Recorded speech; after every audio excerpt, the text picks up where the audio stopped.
Started already smoking and selling drugs from the age of 11. I mean, we'd nick some of the pills out of the loft sometimes. So we then started taking the ecstasy. I was eating them like Smarties. And because I couldn't find the happiness when I was earning X amount of money, I thought to find my happiness, I needed to earn even more. It was like entering the gates of hell. I was arrested over 30 times by the police before the age of 23. Find peace and happiness, you have to be present. And it's very, very hard to be present when you're going back into the past every single day. I'm Talia Lazarus, your host, and in August 2021, my whole life changed. I was in a road accident, which led me to 10 weeks of no walking, knee surgery that September, and double knee surgery in February 2022. After learning how to walk again in my 20s, my journey took me on a physical, emotional, and mental roller coaster, and I was broken and lost in every way. But then I learned I had the ability to change my own life and write my own story. So think of a taboo subject that's not always spoken about. Here we confront it and run towards it head on. Rock bottom becomes a safe and comfortable place. Rising from the ashes, taking control of your life, and showing up to your fears takes something extraordinary. The hardest step is the first one, but once you take it, you're already one step ahead of yesterday and one step closer to everything you have ever dreamt of. Today I'm joined by Michael Gregory. His story begins with a childhood marred by chaos, pain and abuse, both physical and emotional. Growing up in an environment that taught survival at all costs, he faced a disconnect from his emotions, leaving him lost and withdrawn. Becoming addicted to drugs, accompanied by an eating disorder, and after losing his father, being kicked out, and sleeping on the streets, Jamie embraced his darkness and transformed it into light. Jamie now dedicates his life to empowering others, showing them that they too can heal themselves. He has just published a book titled The Talking Universe, which is a unique, powerful, and raw self-help book detailing his journey. So, how has Jamie learnt to heal himself?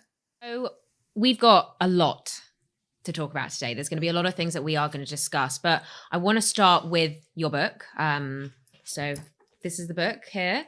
It's called The Talking Universe, and I have read it myself. And I think what I love the most about this is if anybody writes a diary or if anybody journals when they're going through anything, that is exactly what this book is. It's almost like reading your rawest, truest feelings, which I just love, because a lot of times when you read a book, you can see where the narrative's going. You can kind of see what's going to happen next. But with you can feel every page. You can feel the feelings. And that is what, I love the most, because I just think it's, from the story that it is beautifully written. Oh, thank you. No, it's my pleasure. And kind of want to just say then that on the front page of the book, that the London Economic have said that it's a harrowing yet ultimately uplifting book that will take its place among the classics of self-help. And to be honest with you, I agree. I guess that's what it is, isn't it? Like I said, it's a harrowing story, yet it's beautifully written. Yeah, it's triggering, really triggering.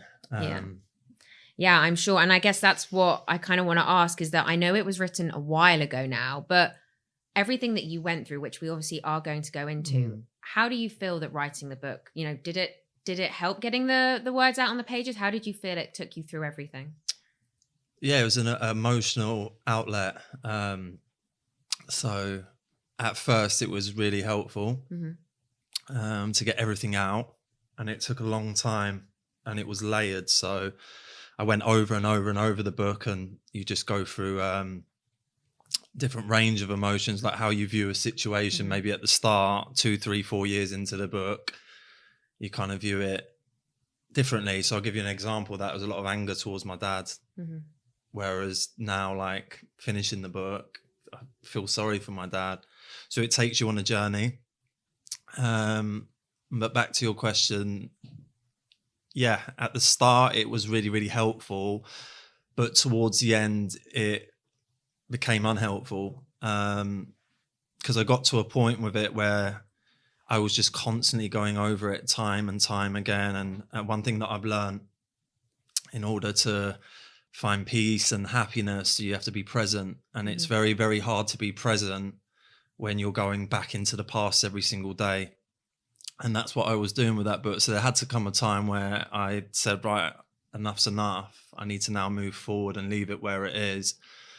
So yes, it helped, but I wish I could have done it a lot sooner, because it took 7 years in total, and it was a long time. And within them 7 years, I was unable to really have a relationship with a female. Friendships were really, really hard to kind of have. There were some days that I'd wake up, have shaking fits, couldn't get out of bed, be like, right, today I want to go to the gym, I want to go and see my friends, and then my body just wouldn't get out of bed. So it just took me to every single dark place that I was trying to hide from as an adult. And I went and had to relive that, and not only relive it, rewrite it, smell it, see all the characters, the people, the places. And it made me ill at points.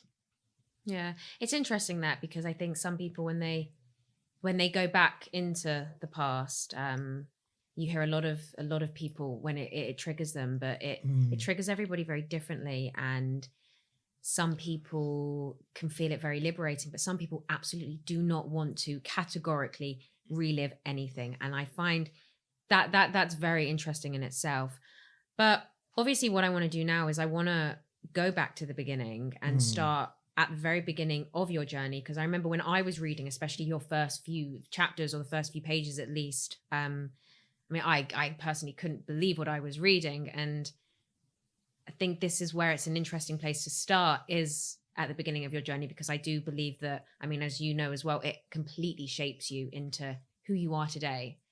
So it is over to you to start where you want at the beginning. Yeah. So my dad's Greek, Cypriot, my mum's English, and they separated when I was 4, and I went to live with my dad. So there's a lot of abuse in the house before that. I also have 2 other sisters. So I've got a disabled sister as well. And her name was Christina, and my other sister was Alexandra, who was a baby. So I was the one that was going to live with my dad because of the situation between them 2. And there was just a lot of abuse from like really early on. A lot of, you could classify it as torture, not fed, locked in like the bedroom. I was beaten with weapons, bats, pieces of wood. This was all before the age of 6. A lot of kind of emotional and mental kind of abuse as well. And what actually happened was social services got involved when I was, I think, 7, when I came to school, and I'd been belted by my dad, and I had blood seeping through my white school shirt, and they called the police, and my dad was arrested, and I was put into the custody of my mum. Whereas at my dad's had a lot of freedom, at my mum's had to eat vegetables, go to bed early. So I always gravitated back towards my dad, and my dad used to kind of indoctrinate me by some of the things he'd say about my mum. So I never trusted my mum. So this was a traumatic kind of bond between me and my dad that we had. And my dad was on TV and in the news, so grew up around guns, drugs. Me and my friend Ricky were burying drugs in the loft for my dad at the age of 11. I remember seeing sex orgies happening in our lounge from the age of 7, people just having sex, which then gave me a distorted perception of reality. So I grew up looking for love in all the wrong places, and kind of that was my start. It wasn't the best, but also I'd like to point out that it was what was familiar to me. So some people read it, maybe like yourself, and you think, oh my God, that's horrendous.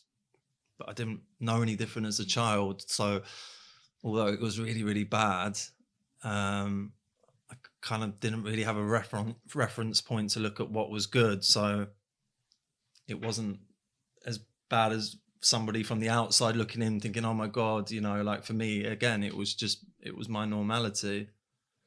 Yeah. And I think that's what's interesting as well, because when you are growing up as a child, whatever you're going through, you don't know what's different. You don't, you might see it differently, whether your friend's family or, on the television, you might see it differently, but that is what you're growing up with. That's what you're dealing with. And that is when you are learning relationships and perceptions of so many different things. And like you said, it already started to alter things that that then happened growing up in your life. And there's one thing that I remember reading when you in the book as well, when you're talking about, and I think it was a time when you had a cat. And I think there was a moment where I think your father put your face in.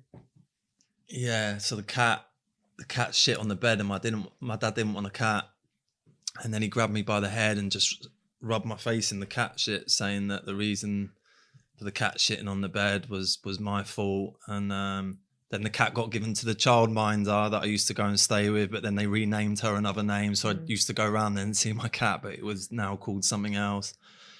So yeah, all of these kind of like really disturbing episodes from my childhood would go on to kind of create a really fucked up future for me, and took a lot of therapy to kind of get over some of that stuff that happened when I was a child, because all of that happened for me when I was going through the child maturation stage, when I was forming my subconscious mind. So it was formed with misconceptions, it was formed with trauma, abuse, and that's what would basically infiltrate my life as I grew into an adult, and it just became utter chaos. And I guess it almost makes you feel that you're not good enough, or you're not this enough, you're not that enough, you're not worthy enough, and it could in so many different ways come out in those kind of directions. Well, you can't rationalize it as a child, so the only perception that you have, well, my perception was, well, God must have made me a bad child because of my limited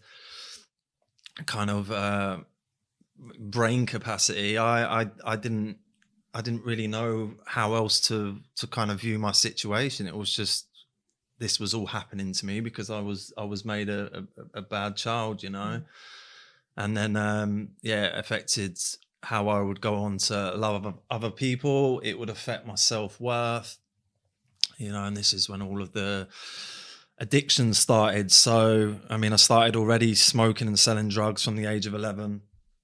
I started off with just weed, and then we'd nick some of the pills out of the loft sometimes that we'd put up there for my dad. So we then started taking the ecstasy. I was eating them like Smarties. And then it got severe at the age of 15 when I came home and my dad was smoking crack with my best friend Mark's older brother Rob. And I caught them in the middle of a session, and then my dad let me try a crack pipe. And then from that moment onwards, I became addicted to crack cocaine, was going out, robbing cars, houses, people, from the age of 15 to 17 until my dad was killed, doing that with my dad. So, he should have obviously protected me. But everything that happened, as a child, I can be forgiven for. But when you become an adult, all that changes, But when I became an adult, I still saw myself as a victim, and that energy that I needed to heal and to help myself, when I was putting that towards that victim mentality, it never gave me the energy to really focus on myself, look inwardly, and try to solve these problems. All my problems seemed to be outside of myself, and that just ended up with a addiction to crack cocaine, which I eventually overcome. And then I was arrested over 30 times by the police before the age of 23. Left school, couldn't read or write, was dyslexic, was fighting, stealing, criminal damage, fray. So yeah, I just, especially after my dad got killed, I just didn't know how to behave. And then I went to live with my mum. So I was 17, I was coming off a crack addiction, went to live with my mum. Dad was killed, and then my mum kicked me out onto the streets. I'd obviously got my two sisters. I'm fighting. I'm coming home. There's blood on my clothes. She's finding drugs in the drawer of my bedroom. And then I lived on the streets for 6 months, stealing food out of shops to survive. After my dad's just been killed, I'm suffering with depression, anxiety. It was fucking horrific. It was like entering the gates of hell. And I was still deemed or classified as a child, still under the age of 18. And whatever I tried to do just resulted in just failure, and I just didn't want to carry on. I remember I wanted to kill myself at that point, but I thought I was a coward because I was too scared to do it. I hadn't worked out a way how I could kill myself without my conscious mind intervening. You know, I didn't want to go through that pain. So I just felt, this is pointless. Why am I carrying on with life? Like, I just felt like a shell. I just felt numb. And actually, a lot of times when I'd fight and lash out, it was a way of activating my fight response, because I felt so numb throughout my childhood with the continuous abuse that I had to go through, and I wasn't able to speak my truth. So when I became an adult, when I used to fight, it was like I was fighting all them battles in my head that I couldn't fight when I was a child, when I was defenseless. Yeah. And I think that's interesting as well, isn't it? It's when you obviously are a child, you are completely defenseless. And like we were saying, you just learn what's around you. You just kind of seem to understand what's around you. And then Adapt to your environment. Yeah, absolutely. You just adapt, and and that's what you then take into the future, because you don't know any different. But then with all of that in mind, there's a whole kind of section in the book where you talk about, almost running and escaping. And I guess that's the thing with the drugs and the addiction and all of those kind of things. It's like constantly looking for escapism in a way, constantly running, whether it was to a different country, a different city, which obviously you talk all about in the book. Do you feel that's what you were constantly doing? Unconsciously, I was running. Yeah. Consciously, I thought, I could create a different reality elsewhere, but I was running from the self. And by taking drugs and numbing myself to my environment, I was basically not able to feel. And when you're a child and you grow up suppressing your emotions because of how severe the pain was, when they did come through to the surface, they were so intense. I couldn't understand what they meant. I didn't understand what shame, guilt, apathy, all of these emotions meant. I would just feel something in my body, and I don't want to feel that. So I would unconsciously run. But what I'd go on to learn is that, whenever you don't feel and you suppress emotions, they manifest into areas of your life in ugly and unhealthy ways as well. Some of the relationships you go on to have, addictions. So the key for me, or the transformation for me eventually in the future, was getting myself to a place of safety where I could feel. And that was tough, because it took me probably to, I think, 29. I'm 37 now. So bearing in mind a lot of this we're talking about was around like very, very young age. And it's shattering, you really have to sit there, accept where you are, surrender, allow the feelings to come through to the surface, and they're not nice. And as I said, I used to get shaking fits, and sometimes I'll be sat there and it'll be like a revolving kind of past memory going round in my head, and I can't move. I'm just shaking. The good thing is the trauma's coming out, but it's when that shaking starts to happen, as before I might go and take drugs or drink or do something to kind of suppress it, but that doesn't work. It just kept it kind of always underlying, and I'd learn that.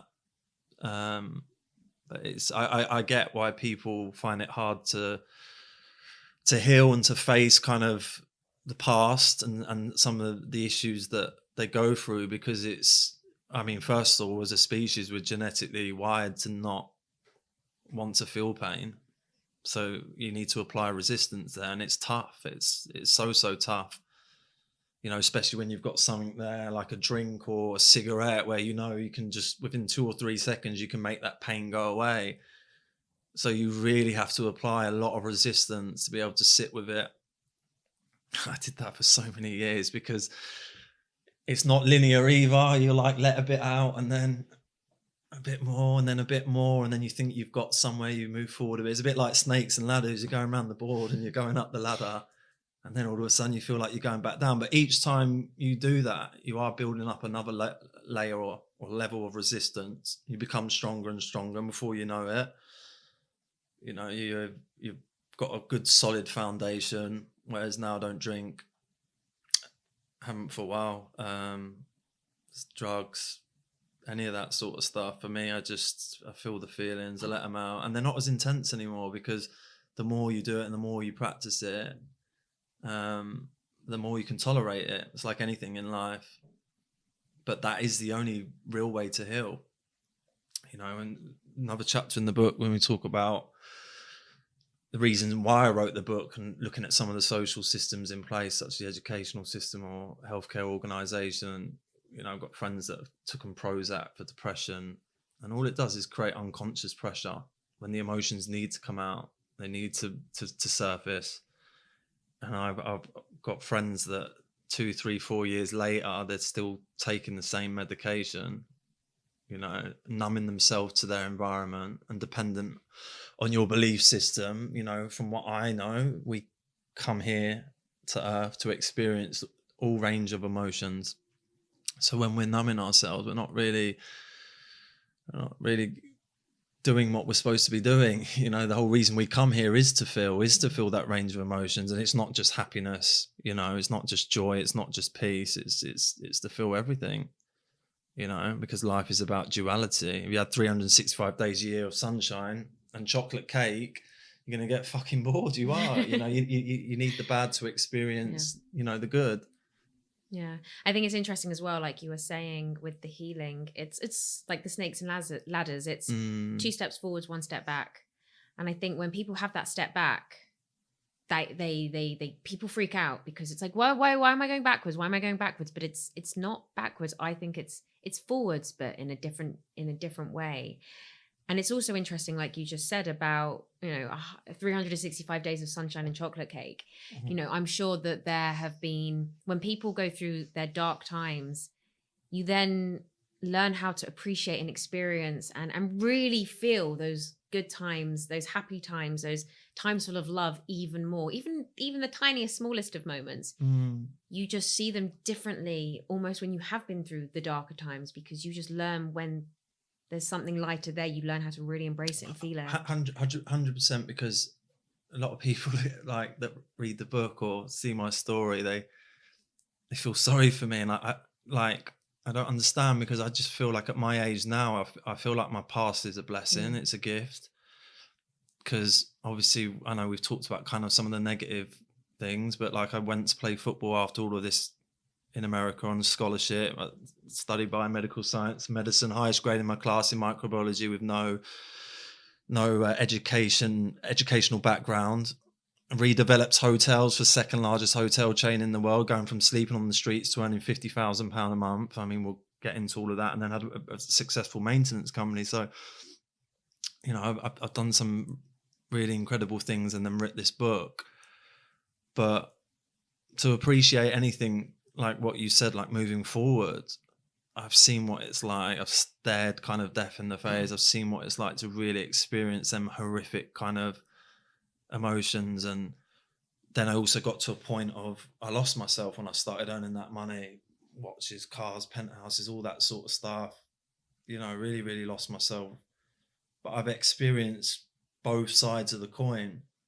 That gives me a very unique kind of perspective on life, someone that's had both. And I can tell you now, from where I'm at, the important things to me is walking my dog, to peace and quiet, time on my own, reading, all these things that I never thought. I thought I'd be found in money, as you tell when you read the book, and I could never find what I was looking for in money. And actually, it's just the small, very simple things in life. Nice warm day, good conversation with a close friend, just peace, just joy, just things that are just quiet. And as a society, I kind of feel that we're kind of led to believe that it's all to be found in fame, fortune, money, and it's not. I mean, if anything, when I started earning that level of money, it just brought more complications to myself. And because I couldn't find the happiness when I was earning X amount of money, I thought to find my happiness, I needed to earn even more. But I was searching for happiness in all the wrong areas. Happiness is what fuels success.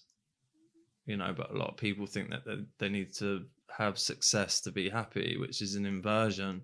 It needs to come from within. And I couldn't find it.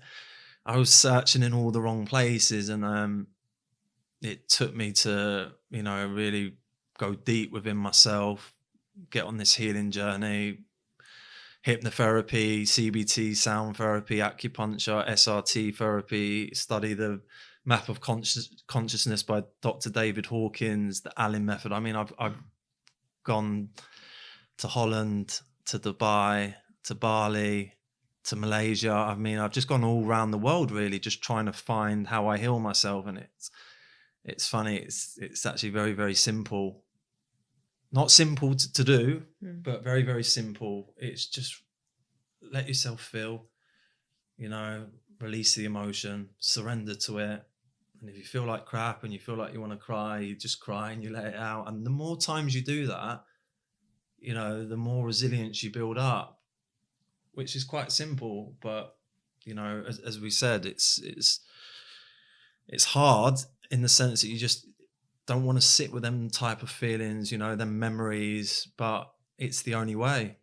There's no other way. Otherwise, it's going to keep manifesting into your life, as it did with me for many, many years. And that's the thing. People don't want to feel the feelings. A lot of people don't want to feel their feelings. I think most people don't want to feel their feelings. And that's the thing. Feeling your feelings does just help you. I can't explain how, but it just does. And I think that's what's really interesting as well is, you were searching, like you said, you were searching for happiness in all the wrong places for a really long time. And then, I guess what was the moment, or not even the moment, but what was the realization of, I am searching in the wrong places. I'm going to start, like you said, these methods that came up. Not through watching a podcast or reading a book, which, I've read hundreds of books, which I always used to read a book and something would then happen in my life. And I'd be like, well, I read this book. Why have I not behaved like that? We learn through experience. And I've been given so many different life experiences. And that's how I ultimately learned, I've also been very lucky in terms of, I got myself to a place of financially being able to pull away from work and really focus on this 24/7. Whereas a lot of people have family, they have kids, got to go to work, they have other commitments, where I've spent really the last 4 years of really sitting with myself, creating a lot of space, really looking at myself. So I studied Kabbalah for 6 months out in Bali, which is based on Jewish mysticism from the Zohar, and really just looked at how I could apply some of these methods into my life. So a lot of that was down to resistance. So when you fast, when you're hungry, for instance, you get clarity. When you want to have sex and you abstain, you get creativity. So everywhere in life where you apply resistance, you'll find gold. So that's when I started to see, there's been many significant changes, but that's when I started to see a real significant change, when I started to apply a lot of this stuff into my life and create a lot of solitude, which was important. When I was young, it was more isolation. I'd isolate myself because human contact was like really, really tough for me.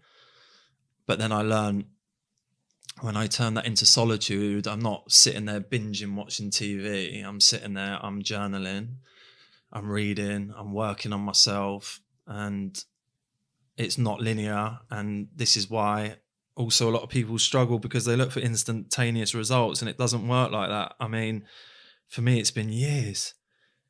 So you get so far down the path that when you look back, you're just like, I just don't even know where I am anymore. But you're changing as you're going along, and and that's what creates spiritual transformation as well. When you're applying that resistance, you're changing. You're getting knocked down, you're getting back up, you're getting knocked down, and you just keep going and going and going until you get to a point one day where it's like where I'm at now. It's not all of a sudden one day you wake up and it's like, I've made it. It's just, it happens. And then all of a sudden you're living it, and then it just becomes your everyday life. There's not like one defining moment where you wake up one morning and say, right, I've cracked it. Yeah. And then darker days get fewer and fewer. Like for me, I don't really have them days anymore. I have days where I still get frustrated and I still get angry, but I have like techniques and methods how to deal with that. I could just take the dog for an extra walk. you know, or I'll go swimming a lot at night, or I'll go to the gym, or I have a conversation with somebody that's close to me, and that then passes. And some people used to say to me, "Oh, I've had a bad day," and I used to tell myself, "I've had a fucking bad year." You know, they used to last for so long, whereas now it doesn't last as long. It may only be like an hour here and there, and when it comes, I recognize it. I know what it is, so I can then deal with it. Whereas before, something could trigger me and something could happen in my life, and I couldn't deal with the emotions that I was feeling. So it may be like I'd want to smoke a joint, or I'd go and do something kind of self-sabotaging because I just didn't want to feel that emotion, because it would just felt too intense. Do you think that you did a lot of self-sabotage then over the years? Because I think a lot of people do it and they don't even realize they're doing it. Yeah, 100%. We do it all unconsciously, because the way my brain was wired.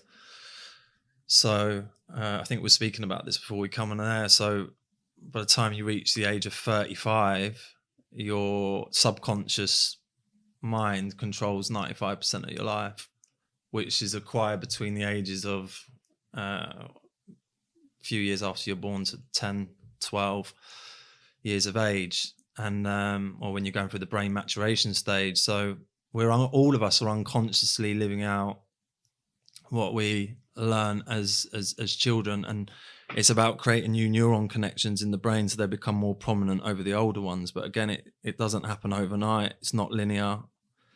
And it's why you get to certain stages where sometimes you just feel like you're bashing your head off a brick wall, because you just keep falling down, getting back up, falling down. But I think if you keep trying and you keep getting back up, eventually you're going to stumble across success, even if it's not deliberately manufactured, you know, just by pure chance, if you're willing to keep going. And I think that's what happened to me. I didn't have you know, like the golden answer. I just would put myself into positions where I'd try everything, and everything gave me a little something. Like acupuncture was really, really good for me, but then hypnotherapy got into my unconscious mind. CBT was more to do with my conscious mind. So everything that I went to gave me another layer upon layer and upon layer. And actually my earlier addictions, the next addiction for the last 10 years is like, how do I heal myself?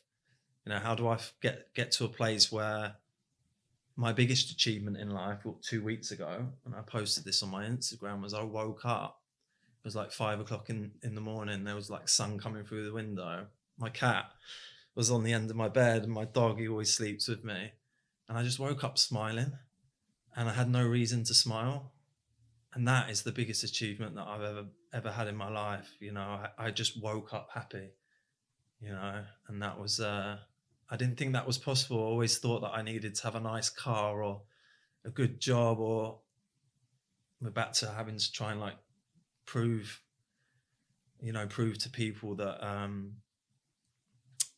is that validation, isn't it? External validation, because I wasn't loved correctly as a child. So I always thought that I needed to do something to attain love of someone else, whereas now it's coming from within, and it's coming from, you know, very, very natural things that not revolved around external validation or how much money I've got in the bank or what I've had to do to get that. Just being me is enough. It's interesting that you mentioned the Instagram post, because I was actually going to mention it, because I remember seeing it, and I remember smiling when I read it, because obviously I've read your book, and then I remember reading that on social media and smiling to myself, because I thought that's really nice to read that he's woken up smiling. He's woken up. I think you said that you woke up with no anxiety that day. Yeah, I mean, so the problem that I've had more recently is like I felt really a lot of joy and a lot of peace, to the point where, like, obviously I've not experienced a lot of them emotions before. So my body, so this is a new challenge for me now. My body is wanting to go and smoke, go and have a cigarette. It's almost like it's recalibrating and it's experiencing these positive emotions for the first time. And it's like the past habits are wanting to kind of like bring it back down. And it feels, I remember speaking to my mum about this, and it just feels really kind of uncomfortable to feel them emotions, because it's almost like potentially when I felt them as a child, they were always taken away. So in the back of my mind, I'm kind of almost thinking, well, when's this going to go? and we're back to the self-sabotaging again. So it's beautiful to feel, but also kind of scary as well, because I've not experienced too much of that. That's, again, like you said, linking with the self-sabotaging is so many people, and they seem to get into a better place, or, you know, it doesn't matter where along their journey, but even if they start to see any sort of improvement, it almost feels like it's like that step back again. You feel that something's going wrong, because if you're not used to those positive feelings, those feelings of love and happiness and peace, that's when you self-sabotage. Yeah, the brain likes to remain in areas that are familiar, because it basically is able to preserve energy. So whenever we try to break an unconscious kind of pattern, we're going into unfamiliar territory. So the brain is having to use more energy, and that's where things start to get really, really uncomfortable. So any person that wants success, they have to get comfortable being uncomfortable, because I mean, that's just the way it is. And that's why we always resort back, you know, to our default kind of patterns, even though that we know that they're destructive, because it feels safer, more predictable to be in the familiar than to go into the unfamiliar. And that's why it's so hard. And that's why, again, it doesn't happen overnight. This takes years and years and years of dedication. And when you're trying to heal ancestral trauma that's come down from your parents, I mean, that's the biggest thing you can do on this planet. I can tell you that now from everything that I've learned. You cannot do anything bigger. Remove that poison from within. So the next lineage or bloodline, you know, your children, they don't have to go through what you've had to go through. They get a fair chance in life. So to remove ancestral trauma, it's not something that's done in 5 minutes. But when I go to have kids, which I think I will if I find someone that can put up with me one day, they get a fair chance. They don't have to go through what I've gone through, and I kind of know what's right by experiencing what was wrong. So I know I've healed. I'm well on the way to healing that kind of line that my dad and mum wasn't able to do. But there's also no blame attached, because you have to remember, like, that generation, they were in a time where mental health wasn't as prevalent as it is today. It wasn't really spoken about. So my dad had his own issues, same with my mum. And I see a lot of people that, like, spend a lot of their lives, like, blaming others. But that energy that you put towards blame doesn't give you the energy to focus on yourself. So for me to actually see change, I had to kind of look at myself in the mirror and say, I've got a load of problems that have not come from me. They've come down from my parents. I can sit here and blame them, or I can try and find a way to heal myself and fix this. And it was only when I started to see that my dad was a really sick man and my mum did her best, you know, and I don't blame any of them, that I was afforded that energy to really start to change and help and heal myself. But I mistakenly thought that, I mean, we've missed the whole part out here in terms of the spiritual awakening that I had. I ended up having a spiritual awakening, which was really, really scary. Ended up with these gifts, started having, like, dreams that started to come true, started to become ultra sensitive to sound, food, light. But I thought my spiritual awakening was for me to become rich. So it happened, and then I thought, right, that's it. I can go and buy a Bentley, and, you know, as I said, the path's not linear. I had to learn through experience. But yeah, I kind of was just thought that I'd had 10 therapy sessions and it was a destination. And once I got to it, well, I've done my therapy. I don't need to meditate anymore. Don't need to do my breath work. I don't need to do this, because I've got all the money that I can dream of. And as soon as I threw that out the window, I started to decline. So another, like, really important thing around, you know, the method of healing is it's never kind of a destination to get to and then chuck out the window. It's something that you have to maintain. For me, like, every single day, it's quite basic now. Like, it was very regimented before, especially when I was studying Kabbalah. I had a list of like 42 things I had to do every single day, and I would tick myself off and monitored myself obsessively for 6 months. And I'd done something similar prior to that after my spiritual awakening, when I locked the door, just started churning through loads of books, focusing on myself. Whereas now I've got it to the point where I don't even meditate anymore. And there's a whole topic on my book about spiritual bypassing, people using kind of meditation, breath work to kind of get further away from their darkness instead of embracing it. Whereas now I use something that's based on the Allen method, where I'll sit for 5 minutes when I feel an emotion, I identify what the emotion is, and I give myself permission to release it. And then I'm good to go after that. I have a couple of voice notes on my phone that I read out, like affirmations. I walk the dog. I don't go to bed too late, and that's pretty much it. Everything else I can kind of, there's a fair bit of balance in my life, and yeah, it's not always been that. It's been very kind of like strict and having to be really focused, because obviously once you've been an addict, you've just got to almost be very, very careful, because you feel yourself slipping back into kind of old patterns and old tendencies. And actually the biggest addiction I had was never alcohol, cigarettes or drugs. It was the emotional addiction, the baseline that was created in my childhood, where I'd keep attaching myself to violent, toxic, narcissistical kind of men, especially in the business world, which resulted in me kind of, as you've read in the book, losing a couple of my businesses or whatnot. But again, there's no kind of hatred or blame. They've all taught me lessons. And you know, the last one in particular was the biggest gift ever, because I wasn't put here to redevelop hotels for second largest hotel chain sitting behind a desk. I was never put here to do that. I was put here to heal from the crazy amount of trauma that I've been through, and then obviously share that with people so that they can learn also how to heal and maybe use some of the methods that have helped me. And I guess that's the thing, like you said, it's step by step. So every little thing that you did, acupuncture, you know, every little thing that you did along the journey. Yeah, there's 3 main steps. So the first one, so anybody that wants to embark on healing, they have to have a conscious intention. So the first step is you have to consciously want to heal. And at that point, the universe will start to mold around you. And that's why my book's called The Talking Universe, because everything, you know, that needs to be communicated to us will be for other people, situations, places. You just have to be consciously aware. So the first part, conscious intention. Acceptance is another really key component. Acceptance of where you are now in life, you know, no blame attached, you know, and surrender.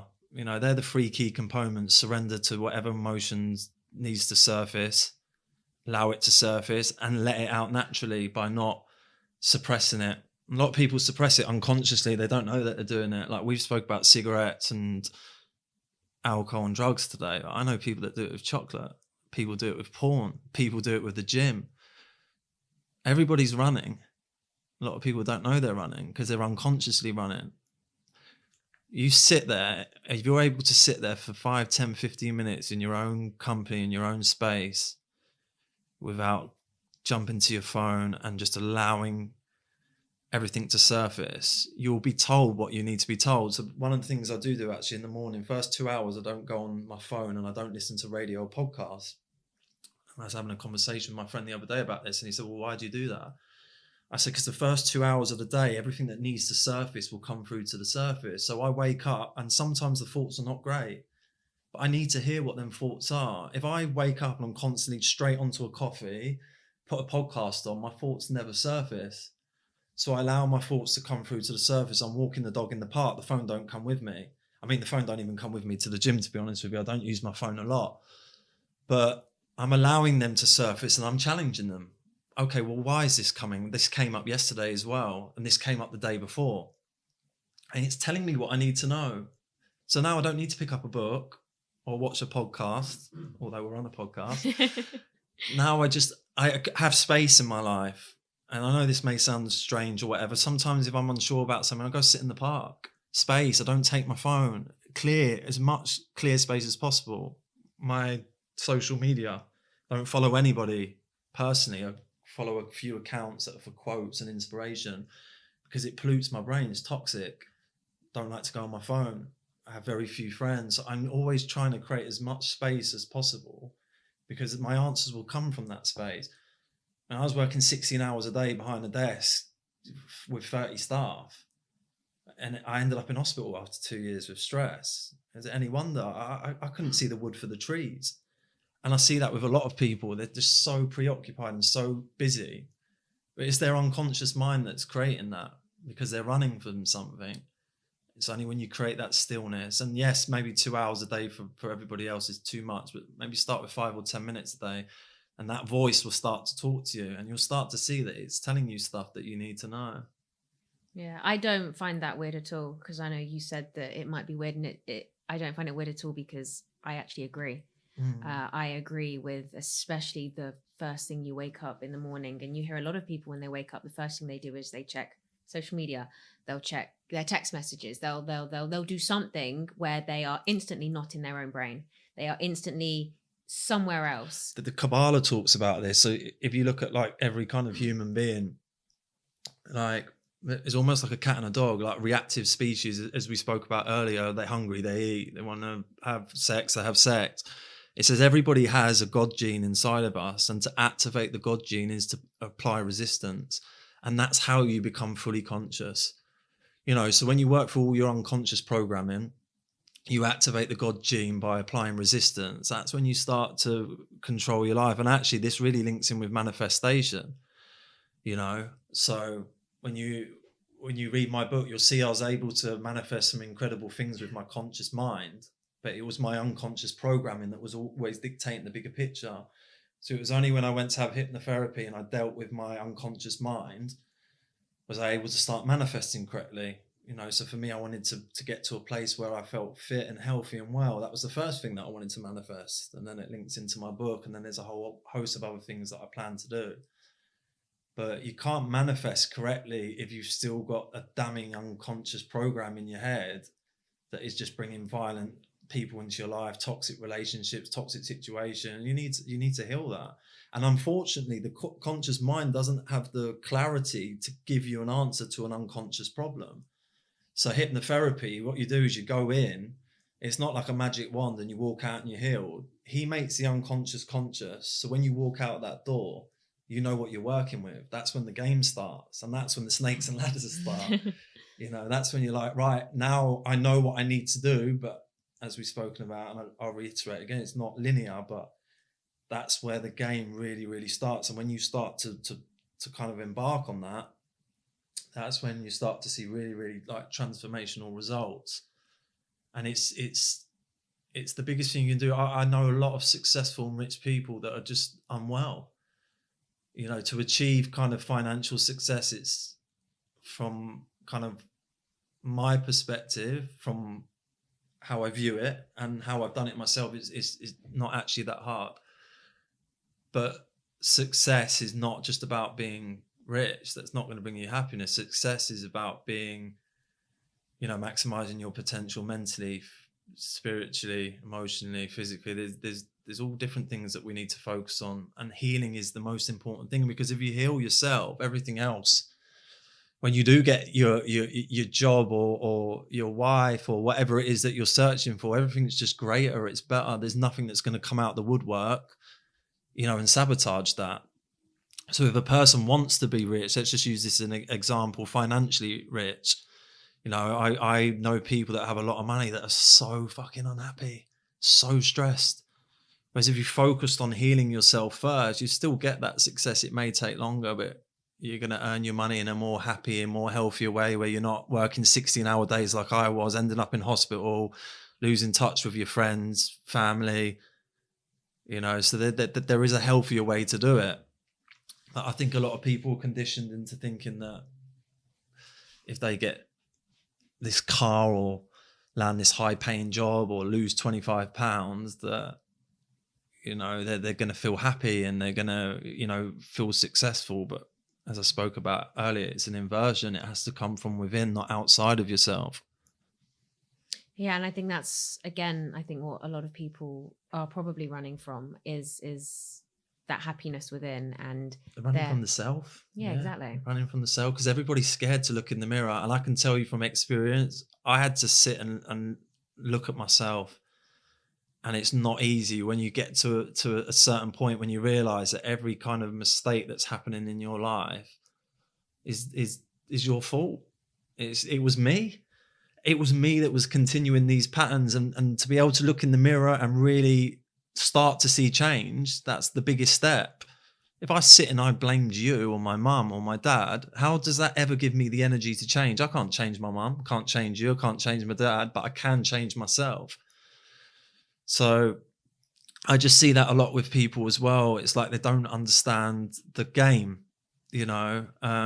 It doesn't make the behavior of the parent, for example, right. But if you want to win this game, you need to change your perspective. Because as I said, you're only given a certain amount of energy. And if that's been put towards blame, shame, guilt, all of these negative emotions, it doesn't give you the energy and the power that you need to focus that on yourself. Did you have that with your dad then? With the whole not wanting to blame, and then obviously him being killed. Did you find how was that for you? I think a lot of stuff's like a lack of understanding. When you can make an association, I think that's when you start to see change. I'll give you one, and then we'll go to my dad. So like smoking for me, I always thought I'd smoke when I was angry or I felt fear. So sometimes I'll not smoke for 2 weeks and then I'll blast through like 10 cigarettes. I went to see my hypnotherapist and he said it's down to patience, because I'm impatient. And it's the biggest thing that I struggle with. I am. But now I've made that association. Now, like when I feel like I want a cigarette, patience, I don't want it. And if we relate that like back to my dad, for instance, I had no understanding of it. You know, I just saw this man that was just selling drugs, sleeping with women, causing a lot of abuse towards me. And I just thought he was evil. There's nothing that I could associate with it. But then as I got older and I started to understand trauma myself, I wrote a book and I started to really heal and started to focus on some of these techniques. And then I related that towards my mum. I related that towards my dad. So my dad came over here when the war with Turkey and Cyprus happened. He was an immigrant that lived in one room with 5 people. You know, his dad, you know, attacked him and had sex with women in front of him. My mum ended up in a house with 3 kids that was sold behind their back, ended up in a woman's refugee, you know, with a disabled child. My mum's had it so tough as well. So both my parents had it like really, really hard. So, you know, like, and now I understand that, and I understand what it is to be a human and what it is to make mistakes. I can't blame them. And who's to say if I'd swapped places with my mum, I wouldn't have made the same mistakes as she made, you know? So, and who's not to say in a prior life that I had made the mistakes and this is the karma that, you know, I got back. You just don't know, because we have very limited perception only based on this reality. But yeah, I mean, the overall point that I'm trying to make is we should never judge anybody else until you've walked a day in their shoes. And again, I keep relating back to the Kabbalah, but it says in there that all the karma we accumulate in this life is through judging others. You know, it's the easiest thing to do, because when we judge somebody else, we're putting our energy towards that situation instead of putting it towards ourselves and looking at some of the things that we can change. That's why it becomes quite repetitive. It becomes almost like an addiction. So one of the things that I learned, and I've got really good at it because I used to be terrible, I judge everybody. It's human nature to judge, but I'm really good at it now because I've trained myself. I don't judge people, you know. And if I ever catch myself doing it, I pull myself straight back, because I know the consequence of doing that. I'm only if I judge somebody else, I'm only hurting myself because I'm accumulating karma. So when I started to put all of these things into practice, that's when things started to change for me.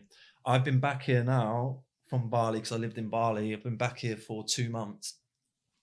I've not had one bad conversation, which is just crazy. Like, I've had days where I've not felt okay, but I just had no bad interactions with people, you know, which is showing me that this is working. And the gift in all of this is not the money, the job. The gift is the clarity that you're afforded. That is the gift of healing. Every time you strip a layer away, you're afforded a higher level of perception, and you're able to see things more clearly than somebody that's less healed or somebody that's smoking, drinking, etc., etc. And that higher level of clarity that you're afforded, it gives you more compassion, gives you more patience, it gives you more understanding. And it really just, it changes you. It changes because when you really view it, we're all the same. We all come from the same place. And I'm not saying there isn't evil in this world, because obviously there is, but 99% of the problems that you see are just people are in pain, unconscious. They're not drinking or smoking or taking drugs because they're bad. It's usually related to some trauma in the childhood that have not been able to heal from. The behavior might not be great, but underneath it, like with my dad, there was somebody that was in just extreme pain and just didn't know how to cope with it. So he turned to sex, to drugs, in a time where it's very different. Like now we can sit and talk about it. Back then it wasn't like that, you know? So I get it. I understand it. And when you make that association, and when you're able to understand something and understand the context of it, that's when you soften. It's when we don't understand. It's when you become more judgmental, you become more critical. As soon as you understand somebody else's perspective, and it's hard because you have to take yourself fully out of your body and put yourself in somebody else's. You can't view it from your own perspective. But when you're able to fully do that, you'll start to see changes in your life because you start to view things differently. And I think something that's also really important, like you were talking about, is not judging others, but then not judging yourself. So not judging yourself for the past, what you've been through, whether it was a mistake or whether it's something that you did and maybe you look back on and you say, we were having this conversation earlier, you wish you could have done it differently. But I believe that at that moment in time, you did what you thought was right, or you did what you thought was the best to your abilities at that moment in time. So, you know, you could be 5, 6, 7, 8, 10, 20 years down the line and think, how on earth did I do that all those years ago? But that's what you had at the time to get you through that step. 100%. So like the shame and the guilt, it creates barriers. And you know, when you're judging yourself, which is so important. So reality is a reflection of an internal state. So it's like a mirror. Everything looking back at you is a mirror. You know, so if you're feeling shame, guilt, apathy, some of these negative emotions, then that's the experiences that reflect back at you. You'll meet people that manifest out into your reality that reflect that. And that's what I noticed. And that's, you know, when I studied the map by Dr. David Hawkins, really learn how to release these emotions. That it's not easy, but it's only when you are able to do that you're afforded the energy to put towards more constructive things. Because I don't want to say the word selfish, because it is selfish, but it's unconscious selfishness, you know. For a person to truly heal, you know, for me, I had to view every single traumatic thing that I went through, understand it, heal it, release it, to see what made me who I was. You get to a certain age in life, you need to understand. I needed to understand every single part that built me. So here I am at, let's say 32 years of age. I need to understand every single component that made me how I am. So I had to, writing the book was one of the tools to do that. And it was only when I was able to understand who I was, could I then start to break myself back down and look at the areas that I needed to build back up. If you don't have conscious knowledge of what formed this part of you, what formed that barrier, what formed that mechanism that is continuously causing a self-sabotaging situation in your life, how can you ever fix it? So for me, for a person to truly heal, we spoke about conscious intent, surrender and acceptance, but for me it was having hypnotherapy and writing a book and going to every single dark place. And I can sit and talk with you and I'm fine about it. But I mean, I spent 10 years, I could fill a swimming pool with the amount of tears that I cried. Whereas now I tried to kind of see it more in a humor way. I kind of laugh a bit about it. I still got all my fingers, my toes, my teeth. I'm alive, you know. So yes, it's obviously been hard, but God, the wisdom and knowledge and the experience that I've got, fucking hell, that's a gift. It's a gift. There's not many people at my age at 37 can really turn around and say, I can live my life now. You know, I feel like I did some of these jobs that I've done, some of these things that I've done with my life with 2 hands tied behind my back and a blindfold on, because I've always had traumas and addictions in the past. And look what I've done. And I think to myself, imagine what I can do now that I can just wake up and smile and not have to worry about any of this stuff from the past ever coming back and haunting me. It's an amazing feeling, that, isn't it? The just freedom. Yeah. Yeah. I think it's the feeling we feel when we're not in the body, you know, before we come here. Depends on your belief system. I mean, I've got a diploma also in astral projection. That's a podcast for another day, but when you astral project, you feel free. You don't have an association with the physical body. And I think very similar to when we die and we shed this body like a snake sheds skin. We leave all of that trauma and that experience behind, and you know, the soul, which is pure, can't be destroyed, and goes back intact with the learnings, hopefully, that it's made. So then what's a piece of advice that you would give to somebody that's you said earlier, you know, not even the first step, when you know that you want to change, that's almost like the first step to changing. You've accepted that this is what you want. So what would you say to somebody then that maybe is at that stage where they've realized, okay, wait a minute, I think I want to get to grips with what's going on. I want to travel into this journey. What would you say to them? So the conscious intent is the most important thing. We don't need to know the path. So don't, you know, I was trying to work out like how I'm going to do X, Y, and Z. That's not how it works. You just have to surrender, have a conscious intent, and then the universe will mold around you. But the biggest thing for me, which I recommend to anybody, is start getting used to spending time in solitude and creating space, because that's where all your answers will come through, and that's where you start to be guided. You know, and that's what happened to me. And I started to replace the nights out and the nightclubs and the bars with sitting on my own, reading and spending time with my dog and going out into nature. And I mean, I was lucky that I had a spiritual awakening, so I was unconsciously being led. But solitude is massive. You have to embrace solitude. It's the most important component to get comfortable being in your own skin, listening to your body, understanding the signals that it's telling you. You can't do that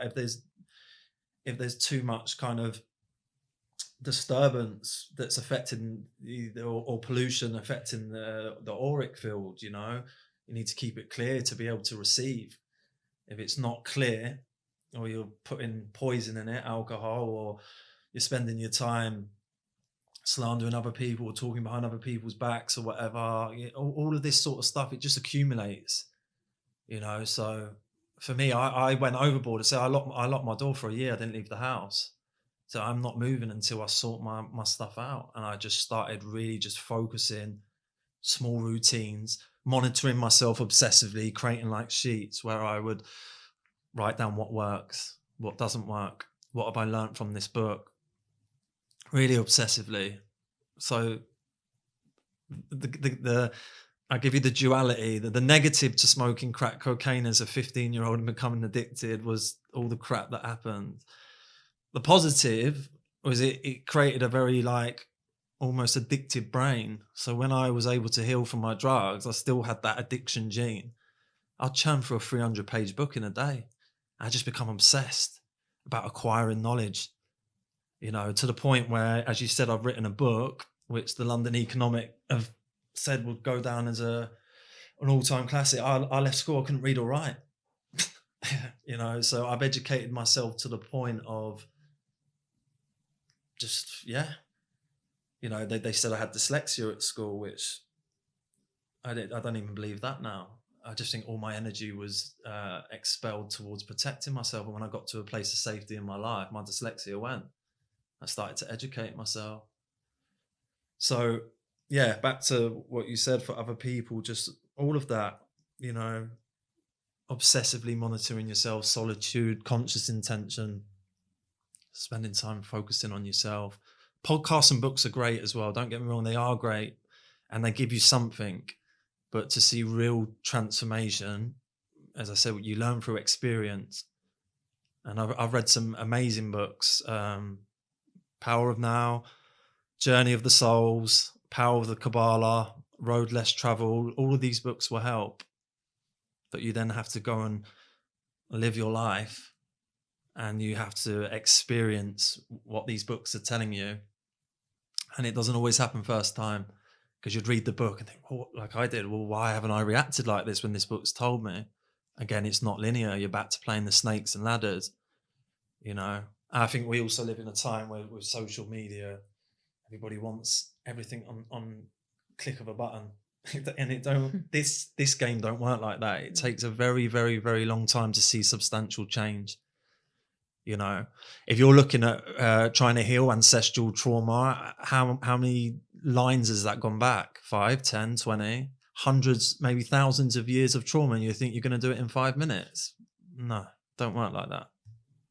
I think that's a really important message, is that if it doesn't work the first time, the second, third, fourth, fifth, sixth, it will eventually, as long as you just keep going. And I think a lot of people get stumped when it doesn't work the first time. Yeah, because it's disheartening as well, isn't it? And you get upset, you get down, you get sad, but you just got to keep getting up and keep trying, because what's the alternative? The alternative is to quit. Well, you've already been down that road, so you might as well keep trying. I mean, there were times I was trying, but in the back of my head, I was just thinking, well, what's the point in this? You know, I'm only going to fail again. But you just keep doing it and doing it and doing it until you start to see, you know, you eventually you will start to see results, but it takes many, many years. But I had we've not even discussed nearly everything in that book, but I had a lot of trauma, from, you know, addictions to sleeping homeless, to all the different forms of abuse, the torture. Like, normal everyday person probably only has maybe one thing to focus on, so it might not take them as long as it took me, you know. So I wouldn't let the time dishearten you. I think as soon as you attach a time frame to it as well, you're going to end up looking for shortcuts. So when you embark on a journey of healing, I think that there can't be any time frame attached. You just have to be and let it take its natural process. Because I tried to attach a time frame to it, and with this stuff, you're not in control. And when you think you are, I mean, that's when you end up losing. And I think what you've done is to show everybody, and, you know, myself now, where you are now and the things that you're doing now and the places you're in now. And then everything that's happened from your past in the book, you are almost the walking example of the past doesn't define you. And I think so many people need to understand that the past really doesn't define them, as long as they continue to move forward to the future, because I think you really can move forward into a future and create the life of your dreams. I think the priority, like in my eyes, is progressing internally. Yeah, society, it looks like the priority in a lot of people's eyes is to progress externally. I think is an inversion there. I think as a general, we've got that the wrong way around. So my advice, and I don't like giving advice, I just tell my story, and if people want to take bits and bobs out of it, then great. But the number one thing that you should be looking to do is look within yourself and heal and progress, because as soon as you do that, everything else molds around that. Everything else will come from that. But I just think we live in a time where I'm going to say secondary, but it's not even secondary with some people. I know some that they just have no kind of intention to want to change or heal, and it's the most important thing that we're all here to do. No, I agree with you. I agree. So is there anything else that you want to mention today before we finish? Have a cup of tea. Of course you can. Of course you can. Don't know, is there any other topics that you would want to discuss in the book that you... I think everything that we've discussed today is kind of encapsulates a lot of, I mean, I say a lot, but they're not even a lot. And I think it's a really interesting point and place to kind of be with it all, because at the end of the day, the book details everything, and everything from the past and everything that has been over the 7 years. Did it trigger you? Like, how did you relate to it from the experiences that you've had yourself? Were there parts where you could really kind of resonate and kind of understand? And then it made you think maybe differently about your own kind of experience, or... Oh yeah, 100%. And interestingly enough, even not even in the book, when you and I have spoken as well, there have been things that you have made me look at and understand. And I think, especially when reading the book, I think what I learned as well was, or what I guess triggered me in a different way, is I haven't been through, half the stuff you've been through, but I could still look at some of it and read some of it and feel some of it and relate it to my own journeys, my own past, whatever I've been through. And I think that's what's important. When people go through something and they hear someone else going through something else, it doesn't matter how different your story is. It doesn't matter how different your traumas are and your triggers are. You can still relate in your own ways, because you can see what they're going through and you can feel it and you can think, wow, like I felt that, but in a different way. So it's interesting because, yes, even though, like I said, I haven't been through half the stuff you have, it still took me to places that I know I'd been through. But then I guess it's seeing where I am now to who I was and where I used to be. Yeah, I think people kind of look at my story and like what you said, I get that a lot. But for me, it's like fear is still fear. Anger is still anger. So if you feel fear about something, but it looks more severe, my fear in my story, we both still feel fear.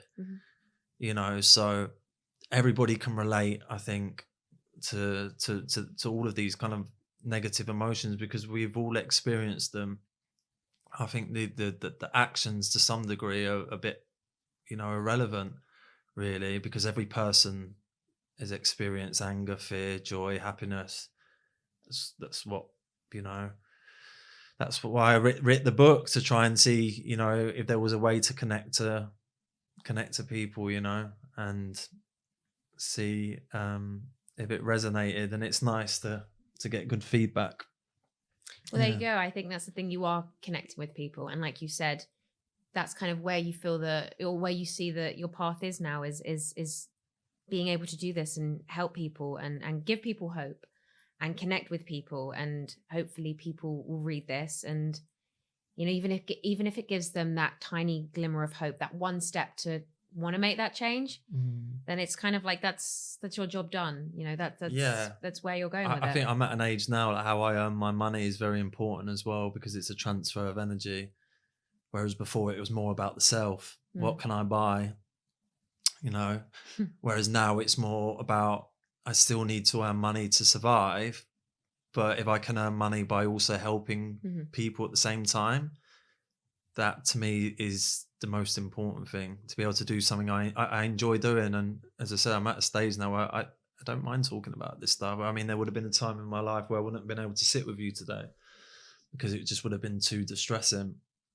Whereas now I just feel like I have a kind of crystal clear clarity over it, and it doesn't trigger me anymore. But that's timing. That's all about timing in life, Timing. It's all about timing. So, you're able to sit here today and talk through it all. Once upon a time, you might not have been able to. So it's been, it's been really great to chat to you today. You too. Thank you so much. Come, you can have your tea now. Thank you.